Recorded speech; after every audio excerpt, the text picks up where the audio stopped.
বাবা। সে বলে তাই, তাহলে তোমাদের ইমামকে ডাকো। সাইয়েদনা ইমাম আবু হানিফা টাইম দিলেন, এই জুমার দিন, আজকে জুমার দিন না, এই জুমার নামাজের পরে ঠিক ভর দুপুরে 2টায় সবাই আমরা একত্রিত হব। নাস্তিকও আসবে, সাইয়েদনা ইমাম আবু হানিফাও আসবে। জুমার সালাতের পরে লোকের বন্যা বয়ে গেল, বাঁধ ভাঙা জোয়ার, অনেক মানুষ। নাস্তিক এসেছে, লক্ষ লক্ষ লোক এসেছে, আসে নাই ইমাম আবু হানিফা। আসে না আধা ঘন্টা, 1 ঘন্টা, 2 ঘন্টা পরে আসছে। নাস্তিক বলে, এই তোমাদের ইমাম যার কোনো সময়ের জ্ঞানই নাই, এর সাথে কিসের তর্ক? সাইয়েদনা ইমাম আবু হানিফা বলে, ইনদি উযর, আমার ওজর আছে। কি ওজর?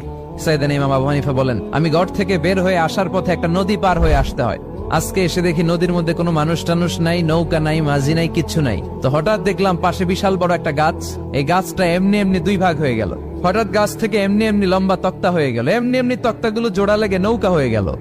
আর নৌকা আমার সামনে আসলো, মাঝি ছাড়া, লগি বৈঠা ছাড়া। আমি নৌকায় যেয়ে বসলাম, নৌকাটা আমার নিয়ে টান দিয়ে সাঁ করে ওপারে নিয়ে গেল।